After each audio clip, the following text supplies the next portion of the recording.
নমস্কার, কলকাতা টিভিতে আপনাদের স্বাগত। সঙ্গে রয়েছে আমি ঈশিতা। নেট কেলেঙ্কারিতে প্রতিবাদী পড়ুয়াদের নর্দমা প্রজন্ম বলে কটাক্ষ করার পর থেকেই বিতর্কের কেন্দ্রে মন্ডির বিজেপি সাংসদ তথা অভিনেত্রী কঙ্গনা রানাওয়াত।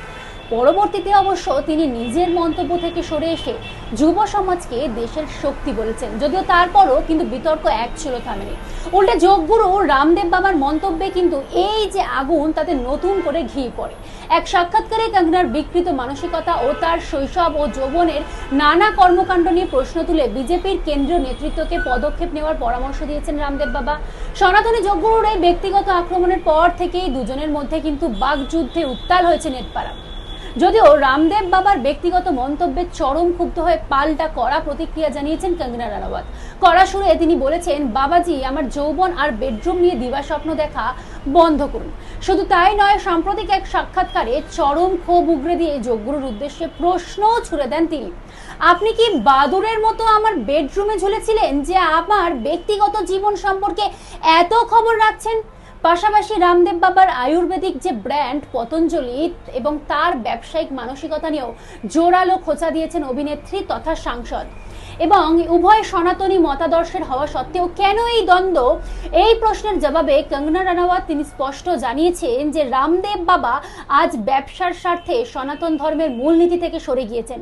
স্বদেশী আন্দোলনের সময় সরকার তাকে পূর্ণ উৎসাহ দিলেও তিনি এখন পুরোপুরি পুঁজিবাদের পথে হাঁটছেন।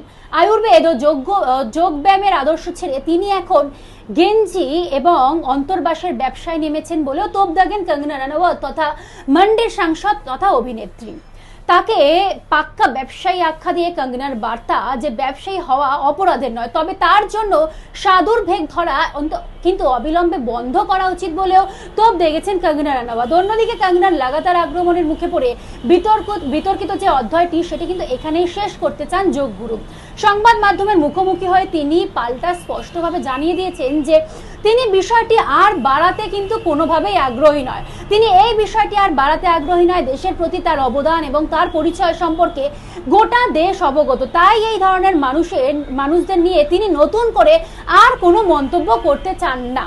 অর্থাৎ কঙ্গনা এবং রামদেব বাবার যে চলছিল নেটপাড়ায় যে একটা বাকযুদ্ধ, যেটা স্পষ্ট বাকযুদ্ধ চলছিল, সেই বাকযুদ্ধ কিন্তু আর বাড়াতে আগ্রহী নন রামদেব বাবা। তিনি নিজেই তা স্পষ্ট করে দিয়েছেন। এখন এ পর্যন্তই। দেখতে থাকুন কলকাতা টিভি রাত দিন 7 দিন।